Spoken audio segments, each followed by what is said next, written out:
अब आम आदमी पार्टी आई है तो तभी हम तब्दीलियाँ ला रहे हैं। हम लॉ एंड ऑर्डर की तब्दीली ला रहे हैं, हम उसमें पढ़ाई की तब्दीली ला रहे हैं, हम एडमिनिस्ट्रेटिव रिफॉर्म्स ला रहे हैं, एक आम आदमी की ज़िंदगी आसान कर रहे हैं। तो अगर ये गवर्नमेंट नहीं बनती तो लोग सोचते रहते ऐसा हो सकता है, अब हम गवर्नमेंट बना के दिखा रहे हैं ऐसा हो सकता है। पुरानी बात है, लेकिन जिस तरीके से ये प्रेजेंट सरकार जो है, जो बीजेपी की सरकार, जिस तरीके से ये लगते हैं, हाथ धो के लगते हैं और शरेआम लगते हैं। पहले जब सरकारें लगती थी तो लुक छिप के लगती थी, कोई दिल में शक रहता था शायद ये हमारे पीछे नहीं लगे, लेकिन ये तो कह के लगते हैं कि हम तुम्हारे पीछे लगे हैं और लगे हैं तो शरेआम कर रहे हैं। आप ले लीजिए सिसोदिया जी को, ले लीजिए मनीष जी को, उनकी जितनी कस्टडी मांग रहे हैं उतनी उनको कस्टडी मिल रही है। 5 दिन की मांग रहे हैं, 5 दिन की मिल रही है, हफ्ते की मांग रहे हैं, हफ्ते की मिल रही है। कभी था कि 7 दिन की मांगो 4 दिन की मिल जाती थी। सो ब्लेटेंटली लगे हैं, शरेआम लगे हैं और इसमें कोई शक नहीं है कि जो देश की जो ढांचा है, ये जो हमारा संविधान है, जो डेमोक्रेसी है, ये डेफिनेटली खतरे में है। लेकिन आप कह रहे हैं कि ये कोई नई बात नहीं है कि विपक्ष का पीछा किया जाता है पक्ष सत्ताधारी लोगों के जरिए से, लेकिन ये भी तो एक बहुत बड़ी पुरानी रिवायत जो चुनावों की रही है कि जब जब चुनाव आते हैं किसी का विरोध करना होता है, किसी सरकार का, किसी व्यक्ति का, पोस्टर्स देश के अंदर जो अक्सर लगाए जाते हैं। पहले तो यही दौर रहा करता था, अब कहीं जाके कम हो गया है। ऐसे में एक पोस्टर लग जाता है कि मोदी हटाओ देश बचाओ, ये क्या एक क्राइम हो जाता है देश में? नहीं, क्राइम तो नहीं है, लेकिन जब आप देश को मोदी जी से इक्वेट करना शुरू कर देंगे कि मोदी जी के अगेंस्ट को लिखेगा तो देश के अगेंस्ट लिख रहा, हालांकि सच नहीं है, क्योंकि वो इंसान है, वो सिर्फ हमारे प्राइम मिनिस्टर की पोस्ट पे बैठे हैं। आज वो हैं, कल और थे, कल और आएंगे।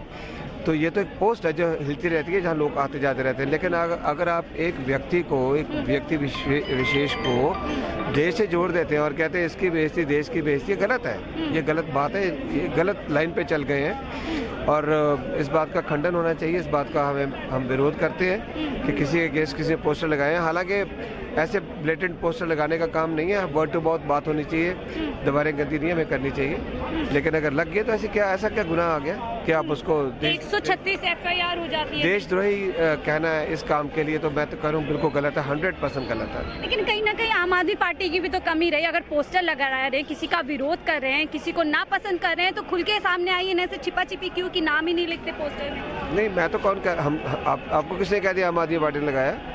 कोई आपकी एक जो है आपके ऑफिस से, दिल्ली के ऑफिस से, कार्यालय से एक बस निकलती हुई, ट्रक निकलता हुआ पकड़ा गया जिसके अंदर पोस्टर्स पकड़े गए। वो तो कुछ मर्जी पकड़ लीजिए, कल मुझे पकड़ लीजिए, इसमें क्या मनीष जी को पकड़ के बैठाया हुआ है। इतना अच्छा इंसान आपको, देवता इंसान मिलेगा इस मुल्क में कभी? सिंपल आदमी है, सिंपल हाउस है, सिंपल सब कुछ उनका, उन्होंने बिल्कुल बदला नहीं अपने आप को। इतनी पावर मिलने के बाद भी बहुत कोई पुराने उन्होंने अपने रिवायत रखी है अपने घर को चलाने की, अपने आप को चलाने की।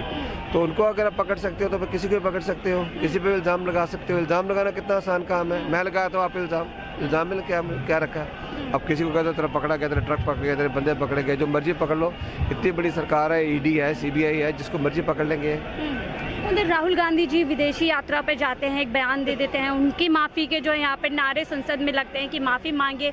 इधर अगर आम आदमी पार्टी जो है पोस्टर लगा देते, तो क्या लग रहा है विपक्ष के लिए बहुत मुश्किल हो गया है कि पहली बार ऐसा हो रहा है कि विपक्ष बोल ही नहीं पा रहा है, ED CBI जैसी एजेंसी पीछे लगा दी जा रही है? बिल्कुल ठीक बात है, विपक्ष बोल नहीं पा रहा और ये दिन अच्छे नहीं है। मैं तो भगवान से ही प्रार्थना करता हूँ कि जब ये अगली इलेक्शन आए तो उसमें कुछ ऐसा भगवान करे कि चक्कर चलाए कि ये जो सिस्टम चल रहा है ये ख़त्म हो जाए, जो ऑपोजिशन पार्टीज है वो स्ट्रॉन्ग बन के आगे आए और हमारे देश का जो ढांचा बिगड़ने जा रहा है एकदम उसको संभाल लिया जाए।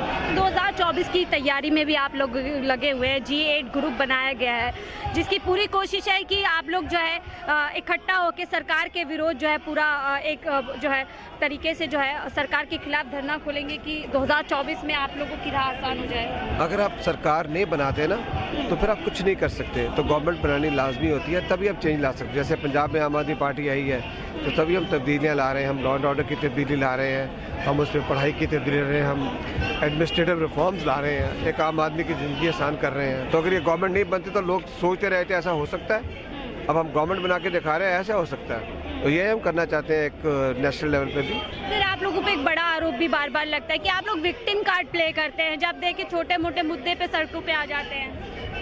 विक्टिम है ही है तो प्ले नहीं करेंगे, क्या करेंगे? हम है ही विक्टिम है ना, विक्टिम है तो कर ही रहे हैं हमें। अब मनीष जी को विक्टिम नहीं बनाया तो क्या बनाया? एक ईमानदार, अति ईमानदार, मतलब ऐसे ईमानदार कोई मुझे नहीं लगता सियासतदान वाली बात वो है ही नहीं है, लेकिन ऐसा ईमानदार व्यक्ति आपको मिलेगा, ढूंढने से नहीं मिलेगा।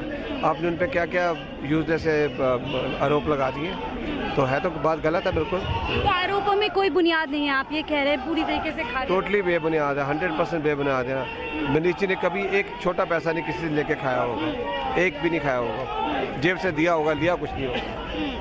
एक आखिरी आरोप आपसे सवाल करूंगी, ये भी कहा जा रहा है सिसोदिया जी के मामले में कि वो बेकसूर है, लेकिन वो कहीं ना कहीं केजरीवाल जी की हाथों की कठपुतली है और उन्हीं के करनी का जो है फल आज वो भुगत रहे हैं। नहीं, कठपुतली नहीं है, जब पार्टी में चलना तो इकट्ठे चलना पड़ता है ना। अब मैं मिनिस्टर हूँ भगवंत मान जी की गवर्नमेंट में, तो वो अलग चले मैं अलग चलूँ, ये पॉसिबल है? कभी हम इकट्ठे चलेंगे ना, जब भी चलेंगे। जब आप इकट्ठे होते हो तो अपने इकट्ठे रिस्पॉन्सिबिलिटी लेनी होती है, जैसे परिवार होता है, एक उसमें फादर होते हैं, मदर होते हैं, बच्चे होते हैं, तो सब इकट्ठे चलते हैं। चलिए, बहुत बहुत शुक्रिया हमसे बात करने के लिए। तो